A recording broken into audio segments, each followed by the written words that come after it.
Баяман Эркинбаевдин өлүмүнүн артында ким турат? Жогорку Кеңештин депутаты Баяман Эркинбаевди ким өлтүрдү деген суроо жоопсуз калууда. Анткени менен депутаттын өлүмүнүн артында ким турат деген маселе жеке эле тартип коргоо кызматтарында эмес, коомдук саясий чөйрөлөрдө да ар кандай божомолдор жаралууда.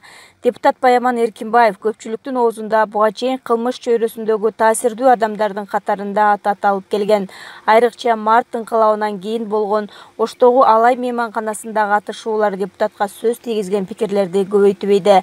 Ал эми Кара Суу базарынын башчысы Абдалим Жунусов менен анын айдоочусунун аты өлтүрүлүшүнөн кийин Эркинбаевга кол салыныш ыктымалдыгы ачык эле айтыла баштаган. Ошондон болуу керек, депутат өлгөндөн кийин бир тууган эжеси инисинин өлүмүнө маркум Абдалим Жунусовдун жакын адамдарын айыптады. Кара Суу шылтоо болду. Менин инимдин дүйнөсү гана керек болду буларга. Менин инимдин базары гана керек болду. Кара Суудагы эки адамдын жана депутаттын өлүмүн бири-бири менен байланыштыргандар мүлк талаштан келип чыккан өчөчтүктүн азабы дешет. Баяман Эркинбаевди Банги соодада калпыстык кетирген жагдайы болсо керек деп болжогондор да жок эмес. Бирок парламентте кесиптештери депутатка байланышкан мындай пикирлерге анча ынашпайт. Маселен, депутат Исхак Масалиев мындай дейт. Ал эми спортсмен бала. Наркотикага эч кандай тиешеси болгон эмес. Масалиевдин пикирине караганда, депутаттын өлүмүн көп тараптуу изилдөө керек. Ар кандай күчтөр жолун тоскон, мүлкүн тартам деп бир күч, өмүрүнөн ажыратам деп экинчи күч, аракеттерди токтотобуз деп бийлик жагынан үчүнчү тарап болуп атат да. Эркинбаевдин өлүмүн азыркы бийлик менен кылмыш дүйнөсүнүн биригип кетиши, азыркы бийликти каралоо үчүн мурдагы бийликтин кылганы өңдүү себептер менен байлагандар да бар. Ал эми Курманжандатка коомдун төрайымы Жылдыз Жолдошова кылмышкерлердин ичара эсеп-кысабы катары болжогондорго анча ишенбейт. Түштүктө көп орчундуу маселелер бар. Кара Суу Өзбекстан менен Кыргызстандын ортосунда жайгашкан базар. Ошондуктан ал жакта да көп маселелер бар. Ошол үчүн бул вариантты да жокко чыгарбаш керек. Албетте, кылмыш жак тиги бу деп атат. Криминал жак бири-бири менен жөнөкөй эле караганда өздөрүнө сүйлөшүүгө мүмкүнчүлүк беришет. Баяман Эркинбаевдин каты деп жарыяланган катта депутат чоң саясаттын курмандыгы катары сыпатталат. Анткени менен ошол кездеги премьер-министр Феликс Куловдун парламентте маалымдаганына караганда, Эркинбаев өлөрдөн 5 күн мурун өкмөт башчы менен жолугуп шектенген адамдын атын атаган. Бирок ал ким экендигин ачыктала элек. Ишти териштирип жаткан ички иштер министри ошол кездеги Мурат Суталинов азыр көп иштер жүргүзүлүп атат, бирок тергөөнүн кызыкчылыгы үчүн мен аны айта албайм деген. Анын айтымында оперативдүү издөө уланууда. Кылмышкерди табуу милициянын ар намысы. Суталинов парламенттин талабы боюнча кызматтан кетип калбагандыгынын бир себебин да ушуну менен байланыштырат. Анткени менен март инкылабынан бери буйрутма жол менен өлтүрүлгөндөрдүн биринин да иши ачыла элек. 2001-жылдан бери ушундай жол менен өлгөндөрдүн саны 40ка чамалап калганын айтышат. Жогорку Кеңештин депутаты Исхак Масалиевдин пикиринде, мындай өңүттөгү киши өлтүрүүлөрдү табуу кыйынга турат, бирок аларды алдын алууга болот. Анын артынан 20 жан сакчы коюп койсоң деле киллер деген киллер табат жолун. Бирок ошол киллерди мурдараак таап туруп, ким заказ берген кишилерди таап туруп, ошолор менен иш кылса, сөзсүз укук коргоо органдарынын мүмкүнчүлүгү бар, милдети. Баяман Эркинбаевдин уулунун интервьюсу. Баяман Эркинбаевдин уулу Адилет атам үчүн өч алам деп айтканды үйрөнгөм. Баяман Эркинбаев убагында Жогорку Кеңештин 3 жолку депутаты, Эл аралык алыш федерациясынын Палван кайрымдуулук фондусунун негиздөөчүсү болгон. Кыргыз күрөшү боюнча Кыргызстандын жана Орто Азиянын 15 жолку чемпиону, эл аралык мелдештердин жеңүүчүсү аталган. Анын уулу Адилет Баяман уулу ата жолу менен килемге түшпөсө да, ал негиздеген алыш күрөшүнүн жайылышына чоң салым кошуп келет. Эл аралык алыш федерациясынын биринчи вице-президенти Адилет Баяман уулу Спутник Кыргызстан маалымат агенттигине маек берип, бала чагы, атасынын коомчулук билбеген таланты жана сагынычы тууралуу айтып берген. Быйыл алыш күрөшүн 3-көчмөндөр оюну менен Индонезияда өтө турган Азия оюндары күтүп турат. Даярдыктар кандай болуп жатат? Кандай иштер менен алектенип жатасыздар? Көчмөндөр оюнунда алыш боюнча дүйнө чемпионатын өткөрсөк, Азия оюндарында көрсөтмө оюн өтөт. Мындай маанилүү мелдештерге катышуу үчүн курама команданы жаңылап жатабыз. Ал үчүн жыл башында Кыргызстандын чемпионатын өткөргөнбүз. Быйыл 17 мартта Раматылык атам Баяман Эркинбаевдин элесине арналган эл аралык турнир жыйынтыкталат.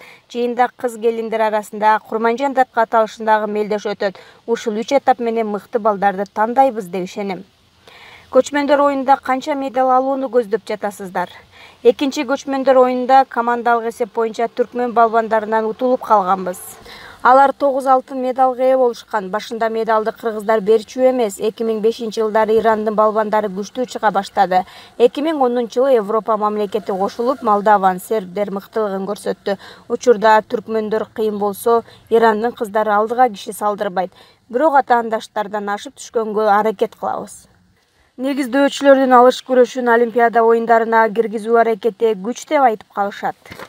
Муну 2001-жылы эле Раматылык Атамбай Аман Эркинбаев пландаптыр. Айрым замандаштары Гүлчекен: "Жашоодогу башкы милдетим атамдын аруу тилегин орундатып, алышты дүйнөлүк аренага таанытуу".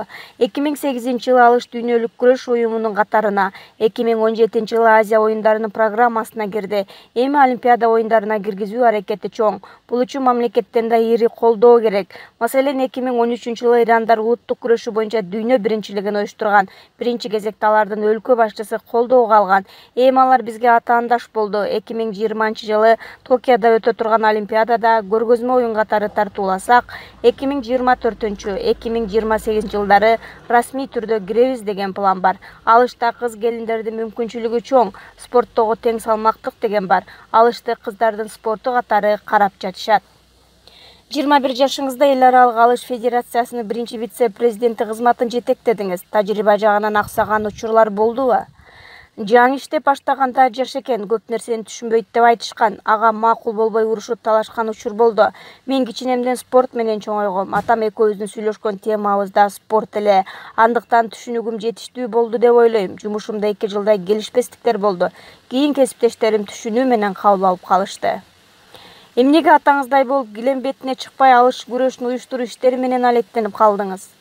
Кенедей мен эркин күрөш менен алектенип Кыргызстандын чемпиону аталдым. Атам каза болгондо апам мени Иранга жөнөтүп 1,5 жыл ал жакта жашап машыгып, жергиликтүү спорт клубтун атынан күрөшүп жүрдүм. Апам анда Иран машыгуу өткөргөнгө ыңгайлуу жер деп айткан. Эми ойлосом, биздин үй бүлөгө ар кандай коркутуп үркүтүүлөр болчу экен. Азыр деле күрөшүп, алышты көргөндө килемге чуркап чыккым келет. Бирок жашоо биз ойлогондой болбойт экен. Эгерде залда машыгып, жыйынтык көрсөтүп жүрө берсем, алышты жайылтуу иш артта калып калчудай. Айына 3-4 жолу командировкага чыгам. Үйдө бир күн болсом, бир күн жокмун. Атам алыш күрөшүн негиздесе, мен аягына чыгарышым керек.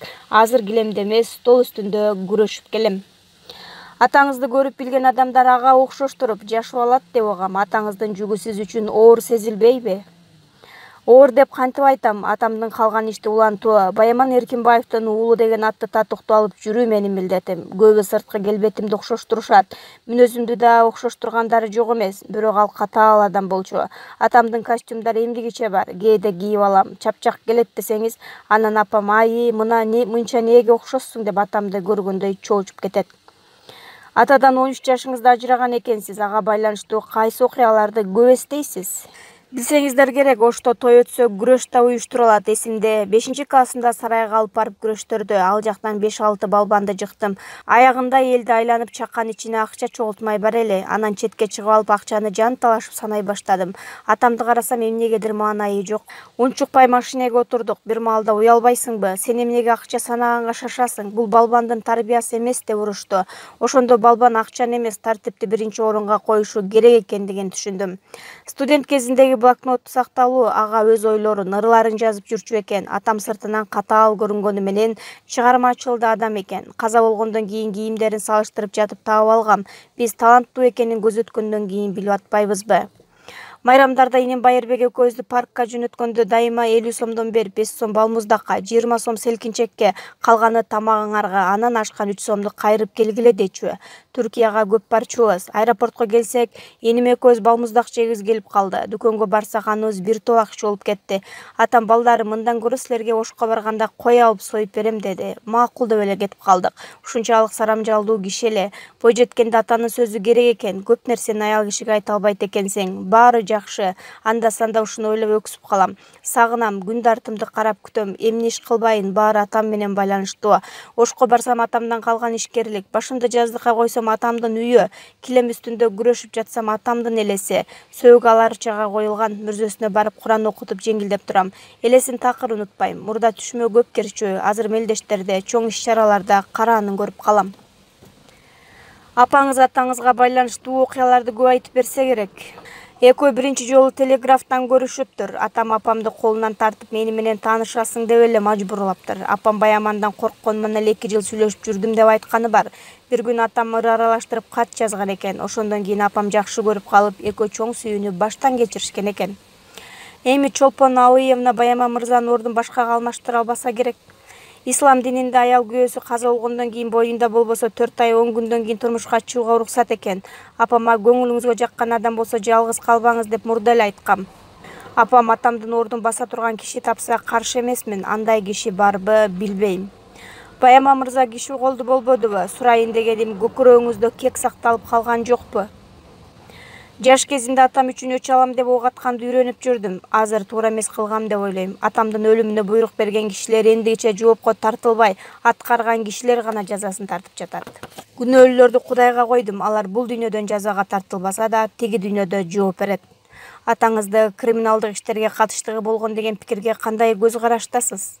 2010-жылы болгон өзбек-кыргыз элинин кагылышына элдин баардыгы күбө. Азыр көп адамдар Баяман тирүү болсо бул нерсе болбойт эле деп калышат. Мен дагы атам тирүү болгондо кан төгүүлөр болбойт эле деп ойлойм.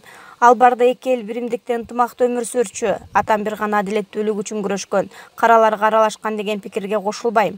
Атам Жогорку Кеңештин 3 жолку депутаты, спорттун меценаты эле да. Эли жер үчүн күйгөн адамдарды көбү криминалга аралаштыгы бар деп ойлойт. Сиз үйдүн улуусу болушуңуз керек. Биз үй бүлөдө 3 тууганбыз. Байырбек аттуу ийним менен Диана аттуу карындашым бар. Байырбек азыр Россияда билим алып, мамлекеттик кызматта иштейт. Ал эми карындашым азыр студент. Ал апама жардам берип жүрөт. Эртерээк үйлөндүңүз окшойт. Кудайдын буйругу экен, бир уул, бир кыздын атасымын. Өкүл атаңыз ишкер, Улуттук Олимпиада комитетинин президенти Шаршембек Абдыкеримов экени чынбы? Ооба, ал киши мыкты меценат экендигин билесиздер. Биздин алыш күрөшкө дагы жакшы жардам берип жүрөт. Абдан жакшы мамиледебиз. Көп нерсени ошол киши менен акылдашам. Жакында эле Кореяда кышкы Олимпиада оюндары өттү. Ал жакка спортчулар менен кошо Олимпиада комитетинин кызматкери катары сиз да баргансыз. Интернет колдонуучулар эмне үчүн кызматкерлер мамлекеттин эсебинен барышы керек деген талкуу жаратты эле.